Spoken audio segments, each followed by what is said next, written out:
નમસ્તે, સ્વાગત છે તમારું બુનિયાદી સ્ટડી ચેનલમાં। આજે આપણે ટાટ HSS માટેના જે મેન્સના નિબંધ છે એ જોવાનો છે। નિબંધ છે ડિજિટલ ઇન્ડિયા। હવે શરૂઆત કરી। પ્રસ્તાવના: વિજ્ઞાન માનવ જીવનને સરળ બનાવે છે અને ટેકનોલોજી વિજ્ઞાનનો માર્ગ દર્શાવે છે। આજનો યુગ માહિતી અને ટેકનોલોજીનું યુગ છે। સમગ્ર વિશ્વ ઝડપથી ડિજિટલ બની રહ્યું છે। મોબાઈલ, કોમ્પ્યુટર અને ઇન્ટરનેટ દ્વારા દુનિયા આજે એક નાના ગામ સમાન બની ગઈ છે। શિક્ષણ, આરોગ્ય, બેન્કિંગ, વેપાર, કૃષિ, સંચાર અને શાસન જેવા દરેક ક્ષેત્રમાં ડિજિટલ ટેકનોલોજીનો વ્યાપક ઉપયોગ થઈ રહ્યો છે। ભારતને આધુનિક, પારદર્શક અને આત્મનિર્ભર રાષ્ટ્ર બનાવવા માટે ભારત સરકારે ડિજિટલ ઇન્ડિયા અભિયાન શરૂ કર્યું। 1 જુલાઈ 2015ના રોજ નરેન્દ્ર મોદી દ્વારા આ અભિયાનનો પ્રારંભ કરવામાં આવ્યો હતો। ડિજિટલ ઇન્ડિયાનું મુખ્ય લક્ષ્ય દેશના દરેક નાગરિકને ડિજિટલ સેવાઓ સાથે જોડીને ડિજિટલ રીતે સશક્ત સમાજ અને જ્ઞાન આધારિત અર્થતંત્રનું નિર્માણ કરવાનો છે। આ યોજના દ્વારા ભારત ટેકનોલોજીના ક્ષેત્રમાં વિશ્વ સાથે સ્પર્ધા કરી શકે તેવી ક્ષમતા પ્રાપ્ત કરી રહ્યું છે। ડિજિટલ ઇન્ડિયા માત્ર ટેકનોલોજીનો ઉપયોગ નથી, પરંતુ દેશના સામાજિક અને આર્થિક પરિવર્તનનો આધાર છે। ત્યાર પછી હવે ડિજિટલ ઇન્ડિયાનો અર્થ જોઈએ। ડિજિટલ ઇન્ડિયા એટલે ટેકનોલોજી અને ઇન્ટરનેટ દ્વારા દેશના દરેક નાગરિક સુધી સરકારી અને ખાનગી સેવાઓ સરળતાથી પહોંચાડવાની પ્રક્રિયા। આ યોજના હેઠળ લોકોને શિક્ષણ, આરોગ્ય, બેન્કિંગ, સરકારી યોજનાઓ અને માહિતીની સેવાઓ ઓનલાઈન ઉપલબ્ધ કરવામાં આવે છે।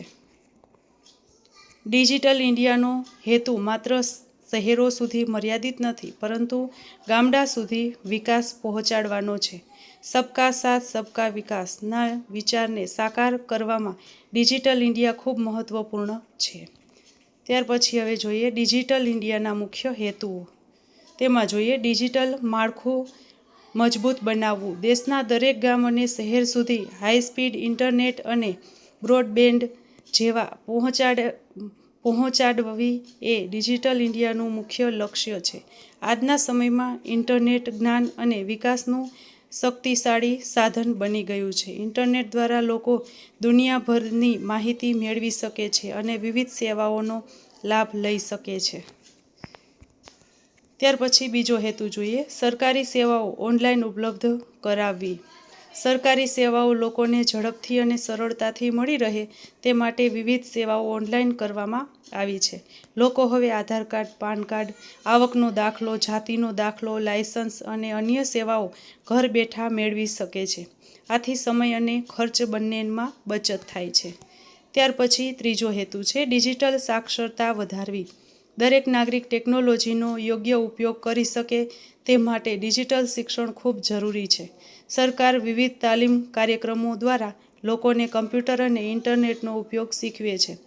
ડિજિટલ સાક્ષરતા વ્યક્તિને આત્મનિર્ભર બનાવે છે। ત્યાર પછી ચોથો હેતુ છે પારદર્શિતા અને ભ્રષ્ટાચાર ઘટાડવો। ડિજિટલ વ્યવસ્થાથી સરકારી કામગીરીમાં પારદર્શિતા આવે છે। ઓનલાઈન સેવાઓથી મધ્યસ્થીઓની ભૂમિકા ઘટે છે, જેના કારણે ભ્રષ્ટાચાર ઘટાડવામાં મદદ મળે છે। પાંચમો હેતુ છે કાગળ રહિત શાસન। ડિજિટલ ઇન્ડિયા દ્વારા પેપરલેસ ગવર્નન્સને પ્રોત્સાહન આપવામાં આવે છે। ઓનલાઈન દસ્તાવેજો અને ડિજિટલ પ્રક્રિયાઓથી કાગળનો ઉપયોગ ઓછો થાય છે, જે પર્યાવરણ માટે લાભદાયક છે। ત્યાર પછી જોઈએ ડિજિટલ ઇન્ડિયાના મુખ્ય કાર્યક્રમો। એમાં જોઈએ ભારત નેટ યોજના।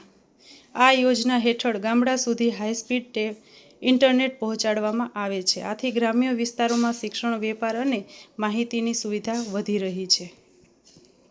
ત્યાર પછી જોઈએ તો ડિજિલોકર દ્વારા લોકો પોતાના મહત્ત્વના દસ્તાવેજો ઓનલાઈન સુરક્ષિત રાખી શકે છે। આથી દસ્તાવેજ ગુમાવવાનો ભય રહેતો નથી। ત્રીજું છે BHIM અને UPI। ડિજિટલ પેમેન્ટને પ્રોત્સાહન આપવા માટે BHIM અને UPI જેવી સેવાઓ શરૂ કરવામાં આવી છે। હવે લોકો મોબાઈલથી જ સરળતાથી પૈસાની લેવડ કરી શકે છે। ત્યાર પછી ચોથો છે શિક્ષણ। વિદ્યાર્થીઓ ઓનલાઈન ક્લાસ, વિડિયો લેક્ચર અને ઈ બુક દ્વારા ઘરે બેઠા અભ્યાસ કરી શકે છે. કોરોના કાળ દરમિયાન ઓનલાઈન શિક્ષણ ખૂબ ઉપયોગી સાબિત થયું હતું. ત્યાર પછી છે ઈ હોસ્પિટલ સેવા. દર્દીઓ હવે ઓનલાઈન એપોઇન્ટમેન્ટ, રિપોર્ટ અને સારવારની માહિતી મેળવી શકે છે. આથી હોસ્પિટલોમાં ભીડ ઓછી થાય છે. ત્યાર પછી જોઈએ ડિજિટલ ઇન્ડિયાનું મહત્ત્વ. એમાં જોઈએ શિક્ષણ ક્ષેત્રે ક્રાંતિ. ડિજિટલ શિક્ષણથી વિદ્યાર્થીઓને નવી માહિતી ઝડપથી મળે છે. ઓનલાઈન શિક્ષણ દ્વારા દૂરના ગામડાના વિદ્યાર્થીઓ પણ ગુણવત્તાસભર શિક્ષણ મેળવી શકે છે. ત્યાર પછી બીજું છે આર્થિક વિકાસ. ડિજિટલ વ્યવહારો અને ઓનલાઈન વેપારથી દેશનું અર્થતંત્ર મજબૂત બને છે. નાના વેપારીઓ પણ ઓનલાઈન વ્યવસાય કરીને વધુ આવક મેળવી શકે છે. ત્યાર પછી ત્રીજું છે ગ્રામ વિકાસ. ખેડૂતોને પાક, હવામાન અને બજાર ભાવની માહિતી ઓનલાઈન મળે છે. ગ્રામ્ય લોકો સરકારી યોજનાઓનો લાભ સરળતાથી લઈ શકે છે. ચોથું છે મહિલાઓનું સશક્તિકરણ. ડિજિટલ શિક્ષણ અને ઓનલાઈન સેવાઓ દ્વારા મહિલાઓ આત્મનિર્ભર બની રહે છે. તેઓ ઘરે બેઠા ઓનલાઈન નોકરી અને વ્યવસાય કરી શકે છે. ત્યાર પછી છે પારદર્શક અને ઝડપી શાસન.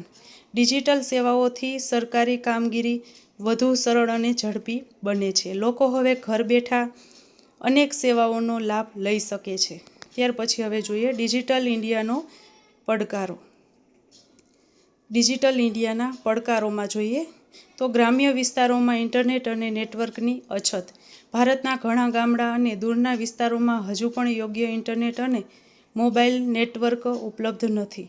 ઘણી જગ્યાએ વીજળીની સમસ્યા પણ જોવા મળે છે. પરિણામે ગ્રામ્ય લોકો ઓનલાઈન સેવાઓનો સંપૂર્ણ લાભ લઈ શકતા નથી. ડિજિટલ ઇન્ડિયાનું સાચું સફળતા ત્યારે જ શક્ય બનશે જ્યારે દેશના દરેક ગામ સુધી ઝડપી ઇન્ટરનેટ પહોંચશે. ત્યાર પછી છે ડિજિટલ અજ્ઞાનતા અને શિક્ષણનો અભાવ. ઘણા લોકો, ખાસ કરીને વૃદ્ધો, ગ્રામ્ય લોકો અને ઓછું ભણેલા લોકો ટેકનોલોજીનો યોગ્ય ઉપયોગ કરી શકતા નથી. તેમને ઓનલાઈન ફોર્મ ભરવું, ડિજિટલ પેમેન્ટ કરવું અથવા ઇન્ટરનેટનો ઉપયોગ કરવો મુશ્કેલ લાગે છે. ડિજિટલ શિક્ષણના અભાવે લોકો ઘણીવાર ઓનલાઈન સેવાઓનો લાભ લેવામાં પાછળ રહી જાય છે. ત્યાર પછી જોઈએ સાયબર ક્રાઇમ અને ડેટા સુરક્ષાનો ખતરો. ડિજિટલ ટેકનોલોજીના વધતા ઉપયોગ સાથે સાયબર ક્રાઇમની સમસ્યા પણ વધી રહી છે. ઓનલાઈન ઠગાઈ, હેકિંગ, બેંક એકાઉન્ટમાંથી પૈસા ચોરી અને વ્યક્તિગત માહિતીની ચોરી જેવા ગુનાઓ વધી રહ્યા છે. ઘણા લોકો અજાણતા ખોટી લિંક પર ક્લિક કરીને છેતરપિંડીનો ભોગ બને છે. તેથી સાયબર સુરક્ષા મજબૂત બનાવવી ખૂબ જરૂરી છે. ત્યાર પછી જોઈએ તો ગરીબી અને ડિજિટલ સાધનોની અછત. દેશના ઘણા લોકો પાસે સ્માર્ટફોન, કમ્પ્યુટર અથવા ઇન્ટરનેટ રિચાર્જ માટે પૂરતા પૈસા નથી. ગરીબ અને મધ્યમ વર્ગીય પરિવારોના વિદ્યાર્થીઓ ડિજિટલ શિક્ષણનો પૂરતો લાભ લઈ શકતા નથી.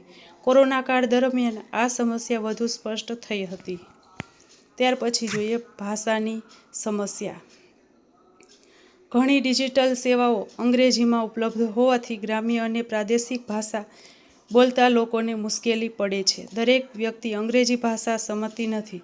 તેથી પ્રાદેશિક ભાષાઓમાં ડિજિટલ સેવાઓ ઉપલબ્ધ કરાવવી જરૂરી છે. ત્યાર પછી જોઈએ ટેકનોલોજી પર વધુ નિર્ભરતા.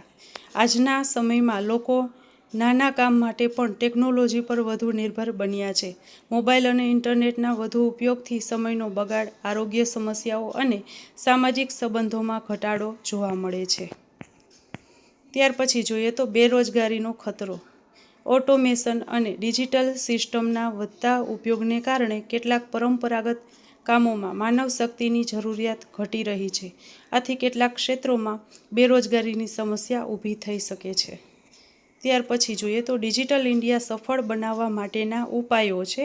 એમાં જોઈએ દરેક ગામ સુધી ઝડપી ઇન્ટરનેટ સેવા પહોંચાડવી, લોકોને ડિજિટલ શિક્ષણ અને તાલીમ આપવી, સાયબર સુરક્ષા વધુ મજબૂત બનાવવી, ગરીબ વિદ્યાર્થીઓને ડિજિટલ સાધનો ઉપલબ્ધ કરાવવું, પ્રાદેશિક ભાષાઓમાં ડિજિટલ સેવાઓ શરૂ કરવી, ઓનલાઈન ઠગાઈ સામે લોકોને જાગૃત કરવું, ટેકનોલોજીનો સંતુલિત ઉપયોગ કરવા પ્રેરણા આપવી. ત્યાર પછી હવે જોઈએ શિક્ષકની ભૂમિકા. ડિજિટલ ઇન્ડિયાને સફળ બનાવવા માટે શિક્ષકોની ભૂમિકા ખૂબ મહત્ત્વની છે.